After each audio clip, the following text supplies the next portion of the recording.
प्रिय उपासक और उपासिकाओं, आज हम जिस विषय पर चर्चा करने जा रहे हैं वह विषय काफी गंभीर है। इसलिए इस चर्चा को पूरा सुने। और चर्चा का विषय है हमारी मनोदशाएं, हमारे मन को लोभ दिए गए हैं, एक भय दिखाया गया है। बहुत प्रकार के लोभ और बहुत प्रकार के भय। कहीं ऐसा नहीं कि आप इन भय के कारण ही मंदिरों में, मस्जिदों में, गुरुद्वारों में, चर्च में जाते हैं। कहीं ऐसा नहीं कि कहीं इन लोभ के चक्कर में भी आप मंदिर, मस्जिद, गुरुद्वारों में जाते हैं, चर्च में जाते हैं, बौद्ध मंदिरों, जैन मंदिरों में जाते हैं, अपने अपने भगवान की स्तुति करते हैं और प्रार्थना करते हैं। अगर ऐसा है तो आपकी सारी प्रार्थनाएं झूठी है और वो सारे स्थान जहां पर जाकर के आप अपनी प्रार्थनाएं करते हैं वो बिल्कुल झूठे हैं। लेकिन क्या आपने कभी अपने मन में भी इस प्रकार का अनुभव किया, जो लोभ से न भरा हो, जो भय से भरा हुआ नहीं हो, लेकिन जिसमें प्रेम हो, जो प्रेम से परिपूर्ण हो? अगर ऐसे मन को आपने जाना है तो वही मन आपकी असली प्रार्थना है और वही मन आपका असली मंदिर है, जहाँ न लोभ है न भय है। सिर्फ अगर है तो प्रेम है, और प्रेम वही होता है जहाँ ना लोभ हो और ना भय हो। तो फिर सवाल ये खड़ा होता है कि अगर भय है तो उस भय से मुक्त कैसे हो जाएं, भय से परे कैसे चले जाएं? भय से दूर होने का, भय से मुक्त होने के मार्ग लोगों ने बहुत बताए हैं। कुछ लोगों ने भय से मुक्त होने की कोशिशें की और वे इस तरह से भय से मुक्त हो गए, जो और भी ज़्यादा घबराने और हंसाने वाली बात है। एक आदमी भय से मुक्त होना चाहता है तो सांप पाल लेता है और गले में लटका लेता है और सोचता है कि अगर मैं सांप के साथ रहना सीख गया तो मैं भय से मुक्त हो गया। और ऐसे पागलों की भी कमी नहीं है जो उनके पैर छूने को भाग पड़ते हैं, दौड़ पड़ते हैं और कहते हैं यह व्यक्ति अभय हो गया, निर्भय को उपलब्ध हो गया, क्योंकि इसने सांप को गले में डाल लिया, इसको किसी प्रकार का भय नहीं है। या फिर ऐसा व्यक्ति जो सोचता हो कि मैं अपने घर द्वार को छोड़ दूं, सड़क पर खड़ा हो जाऊं तो मैं अभय को, निर्भय को उपलब्ध हो जाऊंगा, क्योंकि घर के साथ, परिवार के साथ बहुत सारे भय और डर जुड़े होते हैं। नुकसान भी हो सकता है, घाटा लग सकता है, परिवार में कोई मर सकता है, बच्चे बीमार पड़ सकते हैं और ना मालूम क्या क्या हो सकता है। वह सब मैं छोड़कर सड़क पर आ गया, मैंने सारे भय छोड़ दिए, अब मैं निर्भय हो गया, अभय हो गया। अगर कोई ऐसा सोचता है कि निर्भयता ऐसे आती है तो वह आदमी गलती में है। एक फकीर की कहानी। उस फकीर ने भी इसी भांति चाहा कि मैं अभय को, निर्भय को उपलब्ध हो जाऊं। तो उसने जंगल में जाकर, घने जंगलों में, पहाड़ों में, जहाँ कोई आदमी न पहुंचता था, वहाँ जंगली जानवरों के हमेशा प्राण लेने के डर रहते थे, वहाँ भयंकर विषधर सर्प रहते थे, वहाँ उसने अपनी कुटिया बना ली और रहने लगा। धीरे धीरे उसकी खबर पहुंचनी शुरू हो गई गांवों की तरफ और धीरे धीरे लोग उसके दर्शन को पहुंचने लगे और कहने लगे कि वही है अकेला जो निर्भय को उपलब्ध हो गया। जो अभय को उपलब्ध हो गया, जो पवित्रता को पा गया, वह बूढ़ा हो गया। कहते हैं उसके पीछे अगर सिंह भी आकर के गर्जना करे दहाड़े तो वह लौटकर नहीं देखता कि पीछे कौन खड़ा है। वह बैठा रहता जैसा बैठा था। सांप उसके ऊपर चढ़ जाते तो सिहरन भी पैदा नहीं होती, उसके रोंगटे भी खड़े नहीं होते। एक नया भिक्षु, एक नया साधु उसके पास पहुंचा एक संध्या को। जब सूरज ढलने को था, वह वृद्ध साधु बाहर अपनी कुटिया के उस जंगल में एक चट्टान पर बैठा था, बिल्कुल नग्न। उसके पास जाकर भी वो नया भिक्षु एक चट्टान पर जाकर के बैठ गया और उस बूढ़े साधु से पूछा कि परमात्मा को पाने का रास्ता क्या है। और तुम जानते हो, उस बूढ़े साधु का एक ही उत्तर था, अभय निर्भय को पालो, भय से मुक्त हो जाओ। और जिस दिन तुम भय से मुक्त हो जाओगे, तुम्हारे चित्त में कोई भय नहीं होगा, उसी दिन परमात्मा अपने द्वार तुम्हारे लिए खोल देगा। यही उसने उससे कहा। जब उन दोनों के बीच बातें चल ही रही थी कि एक जंगली जानवर आकर पीछे से जोर से दहाड़ा, जोर से आवाज करी। वह नया भिक्षु खड़ा हो गया, उसके हाथ पैर कांपने लगे। वह बूढ़ा भिक्षु, बूढ़ा साधु हंसा और बोला, अरे तुम डरते हो, सन्यासी होकर डरते हो, और जहां डर है वहां धर्म नहीं हो सकता। वह युवक बोला, और नया साधु बोला, मैं तो डरता हूं और घबराहट में मुझे जोर से प्यास लगाई है। क्या आप थोड़ा पानी मुझे दे सकेंगे ताकि मैं इतनी ताकत जुटा सकूं कि मैं गांव तक वापस चला जाऊं। अब मुझे कोई धर्म वगैरह नहीं सुनना, मुझे वापस जाना है। वह बूढ़ा साधु हंसा और उठकर अपनी कुटी के भीतर गया। वहां से वह पानी लेकर वापस आया,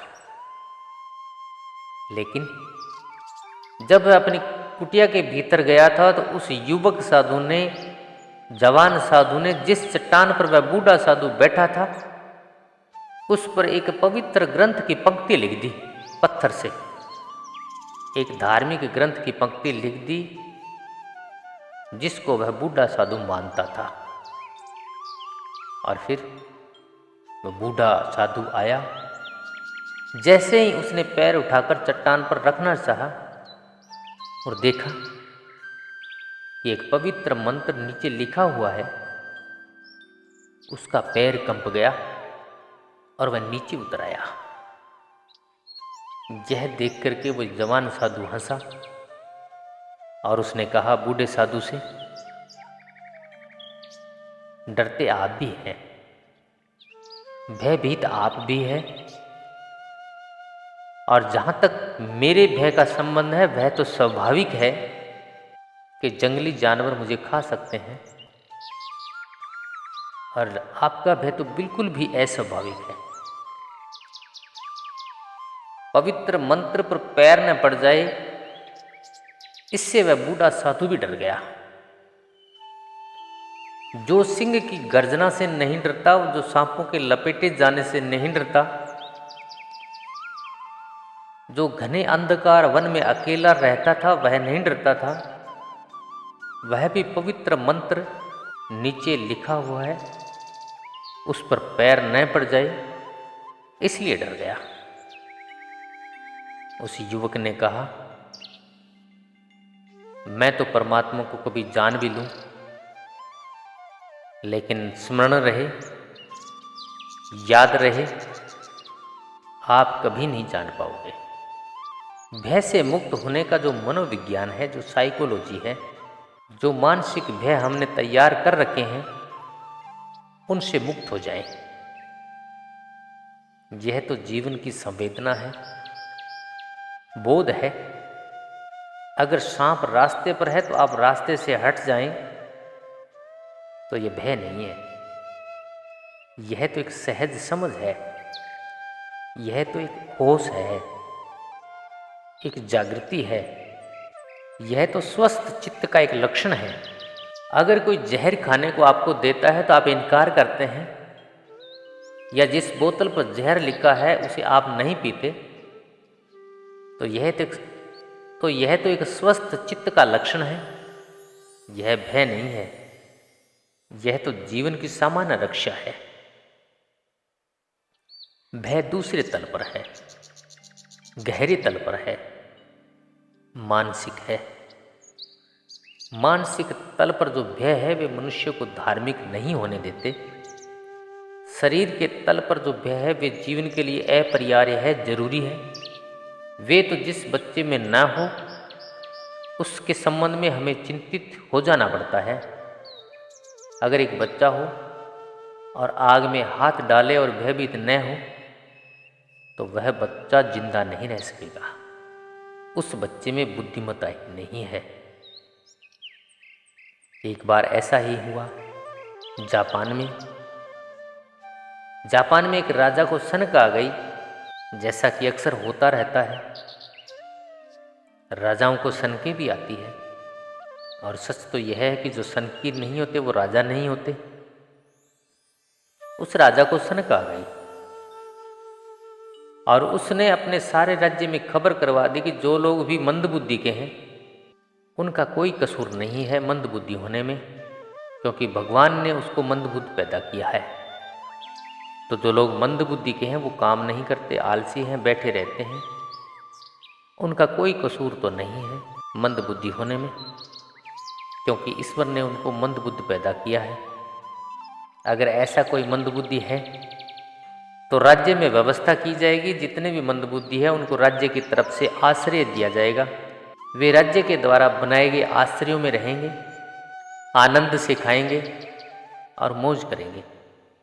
उनका कोई कसूर नहीं है कि वे मंदबुद्धि हैं। सारे राज्य में उसने यह खबर फैला दी। हजारों दरख्वास्तें आ गई कि हम मंदबुद्धि के हैं, हमको राजा की सहायता मिलनी चाहिए। राजा बहुत परेशान हो गया। उसे कल्पना भी न थी कि उसके राज्य में इतने मंदबुद्धि के लोग हैं। रोज रोज हजारों दरखास्तें आती रही और उसने देखा कि शायद ही कोई ऐसा आदमी हो जिसने दरख्वास्त न दी हो। कौन इतना ना समझता। राज्य खाने पीने कपड़े रहने की मुफ्त व्यवस्था कर रहा था। राजा घबरा गया। उसने सोचा कि होंगे 150,000 आदमी, 2,000 आदमी। तो उसने अपने मंत्रियों को कहा यह तो बड़ी मुश्किल हो गई, यह कैसे तय होगा कि कौन मंदबुद्धि के हैं। उसके मंत्रियों ने कहा हर चीज के रास्ते हैं, इंतजाम हो जाएगा। जिन लोगों ने दरख्वास्तें दी थी उनको खबर दी गई कि वो आ जाएं, उनकी परीक्षा होगी। अगर वे मंदबुद्धि के सिद्ध हुए तो राजा उन्हें शरण देगा, उनके खाने पीने की रहने की व्यवस्था करेगा, और अगर सिद्ध नहीं हुआ तो वापस लौट जाएं अपने काम पर। जिन लोगों ने सबसे पहले आवेदन किया था, दरख्वास्त दी थी, उनमें से 1,000 लोग बुला लिए गए। राजा के मंत्रियों ने बड़ी होशियारी का काम किया। उन्होंने घास फूस के छोटे छोटे झोंपड़े बनाए 1,000 लोगों को रहने के लिए, और उन 1,000 लोगों को उन जो घास फूस के झोंपड़े बने थे उनमें ठहरा दिया, और रात को उन झोंपड़ों में आग लगा दी। जैसे ही आग लगी लोग बाहर भागे, लेकिन 4 आदमी ऐसे थे जो कंबल ओढ़कर अंदर सो गए। जब आग लगी और उसके पड़ोसियों ने उनको कहा भागो आग लगी है, तो उन्होंने कंबल ओढ़ लिया और सो गए। उन्होंने कहा कि अगर किसी को होगी इच्छा तो हमको निकाल बाहर कर दे, आग लगी है तो बाहर कौन जाए, संभल कर यहीं सो जाए। वे 4 आदमी चुन लिए गए। वे मंदबुद्धि के थे, उनमें आग का भी भय नहीं था। मंदबुद्धि होना और बात है और भय रहित होना और बात। इसलिए जो मंद बुद्धि हैं उनको अगर इस तरह के भय से मुक्त होना हो कि ट्रेन के आगे खड़े हो जाएं या बस के सामने या सांप को गले में लटका लें, तो मंद बुद्धियों के लिए यह आसान है, इसमें कोई कठिनाई नहीं है। लेकिन अभय या निर्भय का अर्थ मंद बुद्धि का नहीं है। अभय का अर्थ संवेदन शून्यता नहीं है। अभय का दूसरा अर्थ है, अभय का अर्थ है मानसिक तल पर हमने जो भय पाल रखे हैं उनसे मुक्त हो जाना। हमने कौन से भय पाल रखे हैं? हमने बहुत से भय पाल रखे हैं। मानसिक तल पर हम इतने ज़्यादा भयभीत हैं, इतने ज़्यादा डरे हुए हैं जिसका कोई हिसाब नहीं है हमारे पास। अगर आप मंदिर, मस्जिद, गुरुद्वारों में जाकर के प्रणाम करते हो तो किस कारण से डरते हो? ये मानसिक भय है, ये सिखाए गए हैं और ऐसे भयभीत चित्त को ही हम धार्मिक कहते हैं। यह तो बिल्कुल धार्मिक नहीं है, यह तो जरा भी धार्मिक नहीं है। ऐसे भय को चित्त में खोजना जरूरी है। हमारी मान्यताएं, हमारे विश्वास, हमारी धारणाएं सब भय पर खड़ी है। हमारे सिद्धांत, हमारा तथाकथित ज्ञान, हमारा पंथ, हमारा संप्रदाय, हमारी पूजा, हमारी प्रार्थना इसी तरह के भय पर खड़ी है। ये भय हमारे चित्त को रुग्ण करते हैं, कमजोर करते हैं। ये भय चित्त को कायर करते हैं। ये भय हमारे चित्त को शक्तिहीन करते हैं और इन भय से घिरा हुआ व्यक्ति धीरे धीरे विक्षिप्त हो जाता है, मानसिक रूप से गुलाम हो जाता है, मुक्त नहीं हो सकता। इस भय के जाल को तोड़ना जरूरी है, लेकिन हमको भय लगेगा कि अगर हमने यह जाल तोड़ा तो फिर हम धार्मिक न रह जाएंगे, फिर तो हम अधार्मिक हो जाएंगे। यह भी हमें सिखाया गया कि इन भय से जो भयभीत होता है वही आदमी धार्मिक है, वही अच्छा आदमी है। जो इनको तोड़ देता है वह आदमी बुरा है, वह आदमी अधार्मिक है। असल में जो व्यक्ति इनको तोड़ता है, इस भय के जाल को तोड़ता है, वही व्यक्ति इस जाल के भीतर छिपी हुई आत्मा को जानने में समर्थ हो पाता है। क्योंकि भय को तोड़ते ही एक इतनी बड़ी शक्ति उनके भीतर जन्मती है, एक इतना बड़ा साहस उनके भीतर पैदा हो जाता है, एक इतना बल, इतना पावर उनके भीतर मुक्त हो जाता है, जागृत हो जाता है। यह भय के जाल के भीतर बड़ी शक्ति दबी बैठी है, जो उठ नहीं पाती, जो खड़ी नहीं हो पाती, विवेक जागृत नहीं हो पाता, विचार मुक्त नहीं हो पाता। इन भय से ही हम बंधे रह जाते हैं, अटके रह जाते हैं। ये भय हमें हिलने भी नहीं देते। इस भय की दीवार में हम आंख भी नहीं उठा सकते ऊपर, कहीं देख भी नहीं सकते। हर चीज में भय लगता है कि कहीं यह न हो जाए, कहीं वह न हो जाए। ये सारे भय हमारे भीतर है। ये जो मानसिक तल पर भय है, क्या इनके रहते कोई आदमी धार्मिक हो सकता है? नहीं हो सकता। यह जाल टूट जाना चाहिए और यह जाल टूटना बहुत कठिन भी नहीं है। यह असंभव तो है ही नहीं, कठिन भी नहीं है, बहुत सरल है। असल में यह जाल कोई ऐसा जाल नहीं है जिसकी वास्तविक जंजीरें हों, केवल शब्दों की जंजीरें हैं। और शब्दों की जंजीरें तो कागजों से भी कमजोर होती हैं। अगर कोई इनको देख भी ले तो मुक्त हो जाता है, इनको कोई समझ भी ले तो इससे मुक्त हो जाता है। इनकी समझ ही इनका छुटकारा बन जाती है, इनको तोड़ना नहीं पड़ता। एक बार अपने मन में यह देख लें कि हमारे चित्त में कौन कौन से मानसिक भय बैठे हैं। उनको देख लेना, उनको पहचान लेना, उनको जान लेना ही उनसे छुटकारा है। उनको जानने के बाद कोई ऐसा बंधन नहीं रह जाएगा, क्योंकि आप खुद उन पर हंसने लगोगे कि यह क्या पागलपन है, यह क्या नासमझी है, यह मैं क्या कर रहा हूं, यह सब मैंने मेरे मन में कौन से जाल बना बैठे हैं, यह सब मैंने कौन सा जाल मन के ऊपर रचा रखा है। अगर आप एक बार अपने मन से इस जाल को देख लेंगे तो दिखाई पड़ेगा एकदम काल्पनिक। इसमें आप बंधे हैं केवल इसलिए कि इस जाल को आपने सत्य समझ रखा है, और अगर आपको यह दिखाई पड़ जाए कि यह असत्य है तो आप छूट जाएंगे।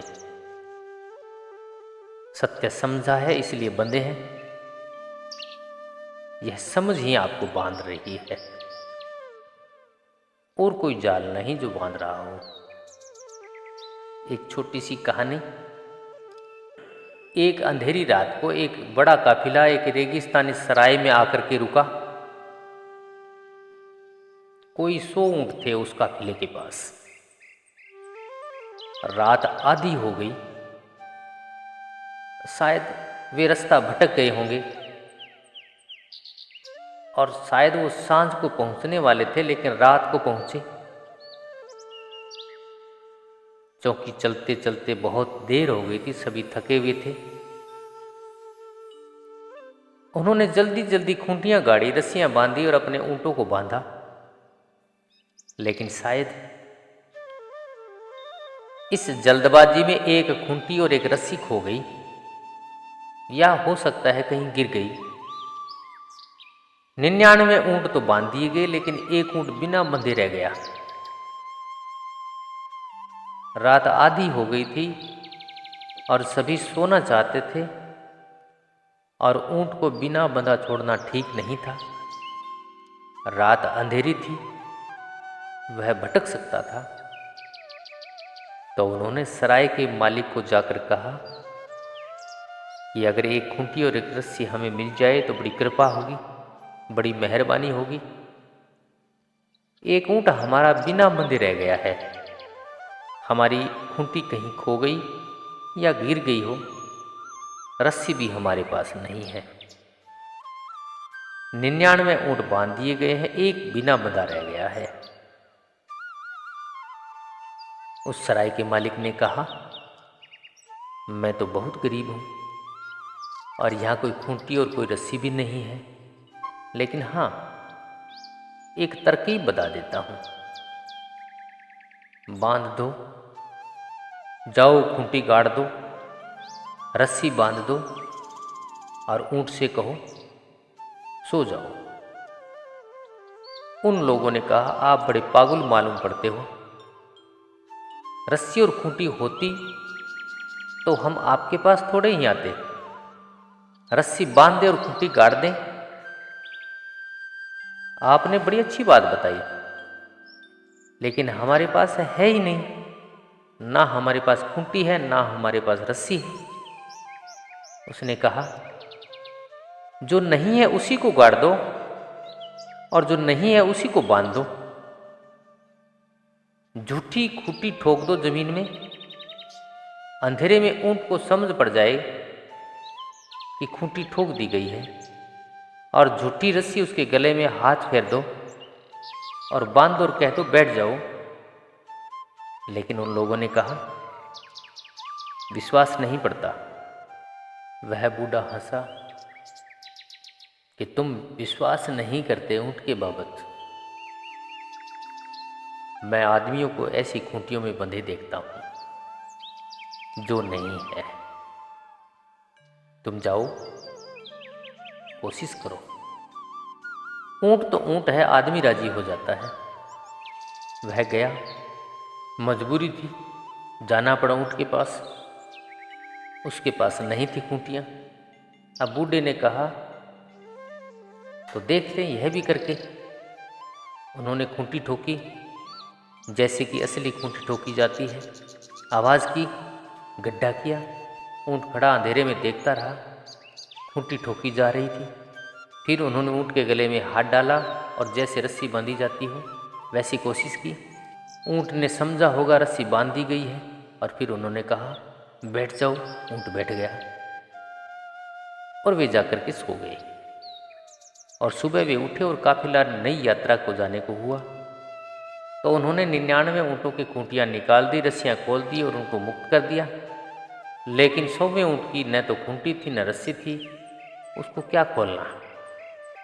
उन्होंने 99 ऊँट तो खोल दिए, वे ऊँट चलने को राजी हो गए, लेकिन 100वां ऊँट बैठा रहा। उन्होंने उसे बहुत धक्के दिए, बहुत आवाज़ की उठो, लेकिन वह उठने को राजी नहीं हुआ। कैसे उठता, उसकी खूंटी बंधी थी। वे बड़े हैरान हुए, समझे कि यह बूढ़ा सराय का मालिक क्या कोई जादूगर है।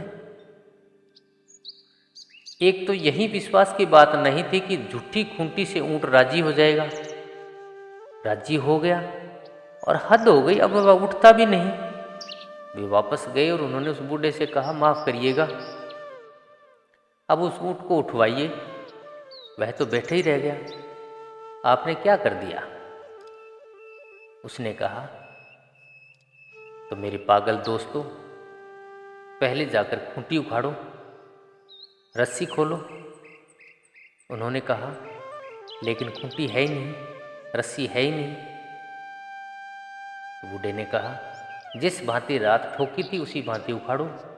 जो नहीं थी अगर वह ठोकी जा सकती है तो जो नहीं है उसको निकाली भी जा सकती है। जाओ। मजबूरी थी, उन्होंने जाना पड़ा।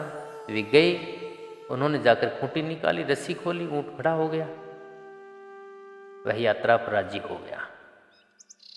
उस बूढ़े आदमी ने ठीक कहा था, ऊँट तो ऊँट, आदमी भी राजी हो जाते हैं। हम सब राजी हो गए और ऐसी खूंटियाँ हमारे मन पर जिनका कोई अस्तित्व नहीं है, ऐसी रस्सियाँ हमारे मन पर हैं जिनकी कोई सत्ता नहीं है, जिनका कोई वजूद नहीं है। लेकिन आप पूछेंगे उखाड़े कैसे इनको, इनको कैसे निकालें। जरूर जिस भांति इनको गढ़ाया गया है उसी भांति इनको निकालना भी पड़ेगा। जिस भांति इनको ठोका गया है उसी भांति इनको तोड़ना भी पड़ेगा। कैसे ठोका गया है इन खूंटियों को, कौन सा रहस्य है इनको ठोकने का, कौन सी तकनीक है, कौन सी तरकीब है। और तरकीब यह है कि हमने इन भयों को सत्य मान लिया, इसलिए ये भय हमारे ऊपर ठुक गए। इनको सत्य मान लेना ही इनका रहस्य है।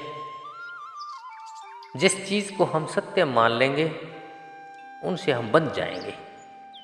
जिस चीज़ को हम असत्य जान लेंगे उससे हम मुक्त हो जाएंगे। सत्य मान लेना हमारा कारण है इनसे बंधे होने का।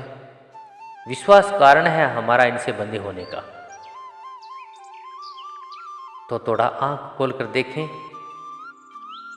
कि इन्हें मानने की कोई वजह है। क्या कोई वजह है इनको सत्य मानने की? दुनिया में इस तरह की खूंटियाँ हैं, अलग अलग रंगों की खूंटियाँ है। कोई लाल रंग की, हरे रंग की, सफ़ेद रंग की, हिंदू की, मुस्लिम की, जैन की, ईसाई की, बौद्ध की, ना मालूम कितने प्रकार की खूंटियाँ हैं, रंग बिरंगी खूंटियाँ। और सौभाग्य माने या दुर्भाग्य माने, जो इन खूंटों के घरों में पैदा हो जाता है उसी से बंध जाता है। और बंधने का कुल कारण इतना कि व्यक्ति बचपन से सीख लेता है कि यह सत्य है। सत्य का कोई पता नहीं और हम मान लेते हैं कि यह सत्य है, तो बंधन खड़ा हो जाता है। फिर कैसे इन खूंटी को उखाड़ दे? एक रास्ता तो यह है जो अब तक जारी रहा है, वह यह कि मैं आपके पास दूसरी खूंटी लेकर जाऊं और कहूं कि महाशय, यह लाल खूंटी बिल्कुल खराब है, यह हरी खूंटी बिल्कुल अच्छी है, इसको फेंकिए। यह खूंटी बिल्कुल रद्दी है, सड़ चुकी है, अब यह काम करने वाली नहीं है। और यह खूंटी नई है, ताज़ी है, अच्छी है। एक रास्ता तो यह रहा कि मैं दूसरी खूंटी लेकर उसके पास जाऊं। अगर आप मुसलमान हैं तो मैं हिंदू की खूंटी लेकर जाऊं। अगर आप हिंदू हैं तो मैं ईसाई की खूंटी लेकर जाऊं। अगर आप जैन हैं तो मैं बौद्ध की खूंटी लेकर जाऊं और आपकी खूंटी बदलवा दूं, आपको विकल्प दे दूं। यह आज तक हुआ है। खूंटी से आदमी मुक्त नहीं हुआ। एक खूंटी से मुक्त होता है, दूसरी खूंटी से बंध जाता है। लेकिन ऐसा नहीं हुआ कि वह किसी भी खूंटी से न बंधा हो। मैं और दूसरी खूंटी लेकर आपके पास नहीं आया हूं। मैं आपसे यही कहता हूं कि वह खूंटी बुरी है जिससे आप बंधे हैं। मैं एक खूंटी आपको देता हूं, इससे आप बंध जाते हैं। मैं आपसे कहता हूं, खूंटी से बंधा होना बुरा है। खूंटी से मतलब नहीं है, खूंटी से बंधा होना बुरी बात है। चाहे वह कोई भी हो, इससे कोई फर्क नहीं पड़ता। चाहे वो हिंदू की हो, चाहे मुस्लिम की हो, चाहे जैन की हो, ईसाई की हो, कम्युनिस्ट की हो, बौद्ध की हो, कोई फर्क नहीं पड़ता। बस चित्त बंधा हुआ हो तो यह बुरी बात है, क्योंकि बंधा हुआ चित्त और असत्य से बंधा हुआ चित्त नहीं जानता। ऐसी चीज़ों से बंधा हुआ चित्त वहाँ तक नहीं पहुँच सकता जहाँ ज्ञान है, जहाँ सत्य है, जहाँ परमात्मा है, जहाँ जीवन का मूल है, वहाँ नहीं पहुँच सकता। स्वतंत्र चित्त को चाहिए सत्य को जानने को। स्वतंत्रता सीढ़ी है सत्य की। स्वतंत्र जिसका चित्त नहीं, सत्य सत्य उसके लिए नहीं हो सकता। जिनकी कोई सत्ता नहीं, जिनका कोई अस्तित्व नहीं, मन के भय, मन के विश्वास, मन के सिद्धांत हमें बांधते हैं, क्योंकि हम मानते हैं कि वे सत्य हैं। खोजें और देखें तो दिखाई पड़ जाएगा कि हमने कभी उनको माना था, हमने उन्हें जाना नहीं था। जिसे हमने माना वह ज्ञान है, जिसे हमने नहीं जाना उसे मानने का कोई कारण नहीं। खाली हो जाएंगे तब मान्यताओं से आप, टूट जाएंगे जाल, भय से मन मुक्त हो जाएगा और तब वह ऊर्जा पैदा होगी, वह शक्ति, वह बल, वह साहस, वह हिम्मत, वह आत्म चेतना जन्मेगी आपके भीतर। इन भय के जाल से टूट जाते हैं जो सेतु बन गया, जो पुल बन गया, जो ब्रिज बन गया परमात्मा तक पहुंचने का। वे जो समझदार व्यापारी थे, ऊंट के मालिक, उनको भय था कहीं ऊंट खो न जाए, ऊंट भटक न जाए, कहीं ऊंट दूसरे जत्थे में शामिल न हो जाए, कहीं कोई इसे न ले जाए। मनुष्य के जीवन में भी कुछ समझदार व्यापारी पैदा हो गए हैं और उन्होंने आदमी के चित्त पर खूंटियां बांध दी ताकि कोई आदमी उनके घेरे से बाहर ना हो जाए, उनसे दूर न चला जाए, उनसे दूर भटक न जाए, कहीं दूसरे के जत्थे में शामिल न हो जाए, कहीं कोई उनको ले न जाए। हिंदू के बाहर न चला जाए, मुसलमान के बाहर न चला जाए। झूठी खूंटियां गाड़ दी, झूठे जाल बुन दिए गए भय के और उनमें आदमी बंध गया।